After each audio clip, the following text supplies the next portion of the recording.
All right. So don't mind me. I'm about an hour late. Had the girls from summer camp this morning. We are on, let's see, Wednesday was day one technically.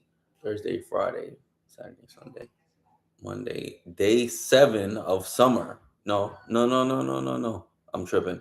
Day five of summer. And welcome back to Florida Growth Watch. So, what we have today is I'm also getting over the sniffles here, but essentially, what we have today is we're bringing the conversation back around to NeoCity and its expansion into St. Cloud, which is considered a quiet farm town in Osceola County, right? And believe it or not, it's about to become Florida's semiconductor frontier. And St. Cloud has absolutely no idea how much it's about to change. There are a few residents who attend the city council meetings who don't like the change that's coming. And they're very much aware about what the future may hold. But essentially, we're back at it again here on the Florida Growth Watch, where we follow the cranes, the moving trucks, and the money to tell you where Florida is actually headed, not where the headlines say it's headed, right? So I'm Robert Murillo, Aurora Real Estate, and here's the question. If I told you one of the most important pieces of America's microchip future was being built next to cattle pasture in St. Cloud, Florida, would you even believe me? Because that's exactly what's happening, right? Today, we're talking about NeoCity South, which is a brand new $470 million technology park rising in southern Osceola County, and why it might be the single most underrated growth story in all of Central Florida. Right? So let's set the table here.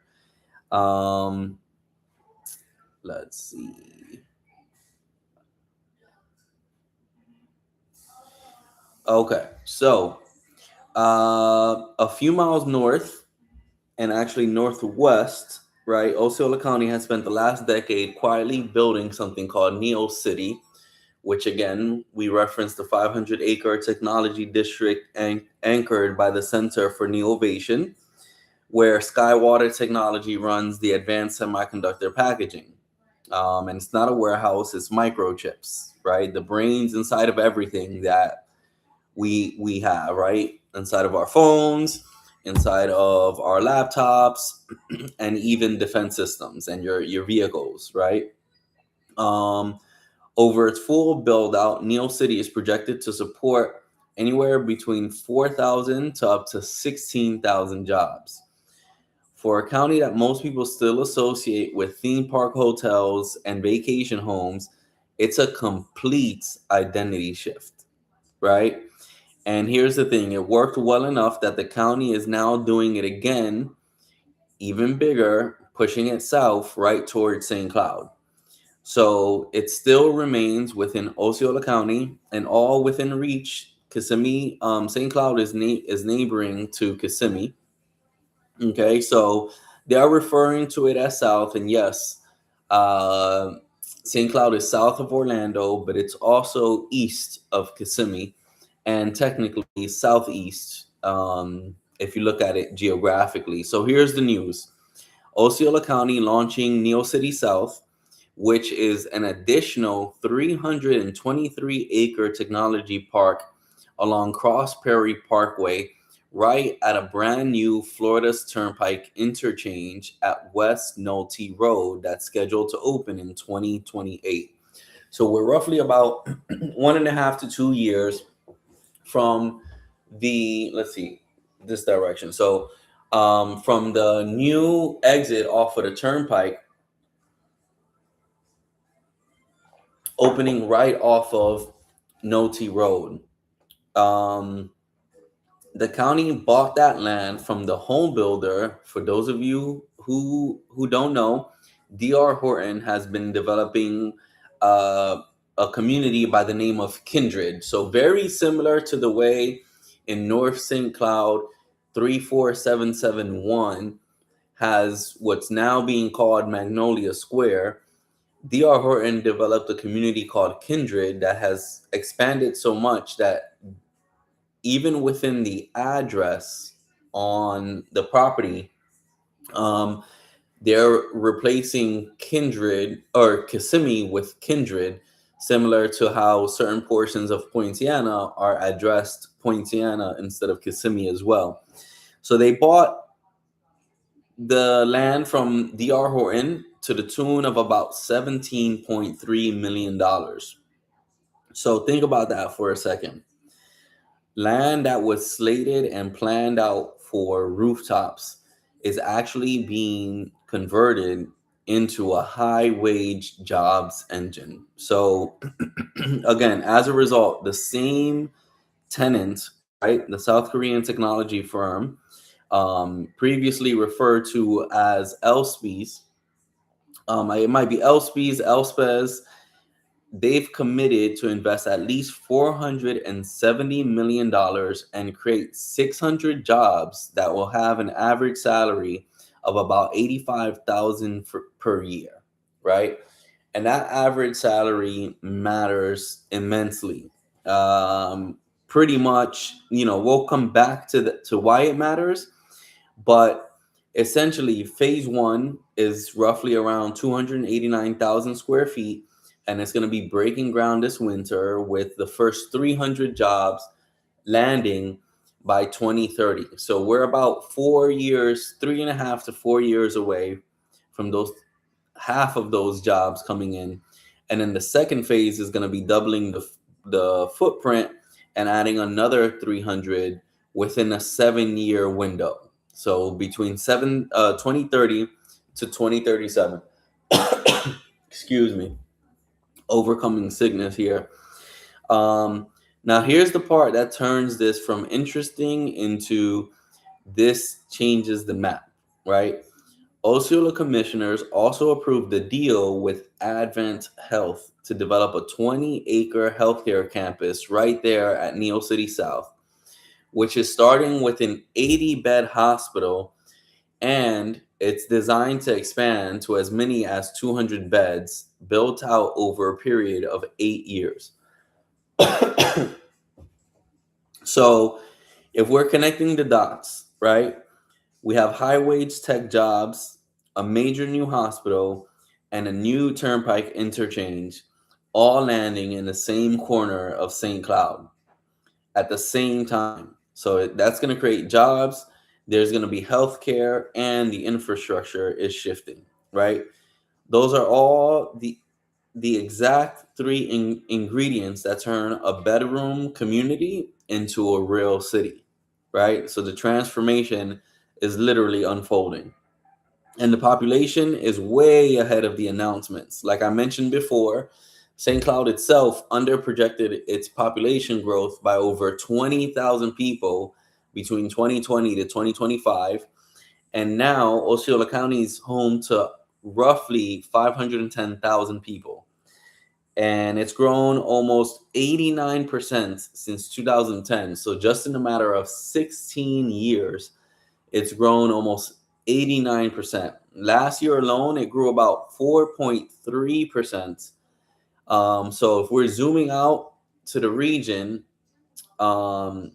since 2020, it's even more striking. Roughly 2/3 of all net migration into the Orlando region has gone in just into two of those counties.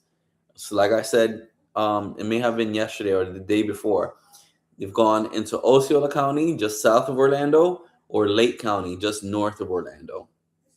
And in 2025, that share climbed to about 3/4. The Orlando, Kissimmee, Sanford Metro added almost 38,000 people, excuse me again, in a single year. That makes it the fastest growing metro in the state of Florida. So people were already moving to St. Cloud for affordability and space. And now you're adding a reason to move here for a career, right? Just layered right on top. That's a different, stickier kind of growth, because now people aren't coming just to visit; they're coming to stay, right? So let's bring it home for the 3 people watching this morning, or this afternoon rather. If you're relocating, this is the part of Central Florida where your dollar still stretches and the future is being built right in front of you, right? There's new schools coming in, a brand new hospital on top of the already existing hospital, a turnpike interchange for easy access, and the kind of high wage employer base that supports long-term property values. My honest advice is getting in around the path of growth before the interchange happens. So you have, again, about a year and a half to 2 years to make the move now, right? Especially with where we're at as a market in the moment, right? If you're an agent, this is your authority play, right? Anybody can say that St. Cloud is growing, but very few agents can walk a client through what a $470 million semiconductor investment is, what $685,000 jobs can do to the community, and a new AdventHealth hospital can do to a 10-year equity picture, right? That specific source knowledge is what turns you from a door opener to a trusted advisor. And it's exactly the kind of market intelligence a strong brokerage would arm you with, right? And if you're an investor, you want to pay close attention to that 85,000 average salary, because essentially that's your rent roll thesis, right? People coming into town that can afford your rents, that can fund your properties and make sure you have that consistent cash flow, right? So we have 600 high wage workers plus a hospital staff plus the construction wave. They all need somewhere to live in a county where 2-bedroom rents already run over $1,800, right? Between $1,850 to $1,900 on average. And the metro vacancy rate has tightened back toward the 9.5-10%, right? So new demand concentrated around brand new jobs in a county that's been absorbing the majority of the region's migration. It's set up and primed for multifamily and build to rent investors, right? We have a couple of build to rent opportunities out here. We have the multifamily that's coming in right in downtown St. Cloud, over 150 units. And the main takeaway from all this is that the best time to understand a growth corridor is before the ribbons get cut, right? St. Cloud spent decades as a quiet town with little to no Starbucks, essentially cow pastures, as I mentioned before. And now NeoCity South is about to make it one of the most important addresses in Central Florida. So we're going to be watching it closely, street by street, and we'll help you do the same. So I'm Robert Kenneth Murillo with Aurora Real Estate. You sure can, my love. We're just wrapping it up right now. And this is Florida Growth Watch. We'll see you tomorrow. Ow, you poked my nose. No, I didn't. Yes, you did. Well, the straw did. I'm going to get you. Ah. Ah.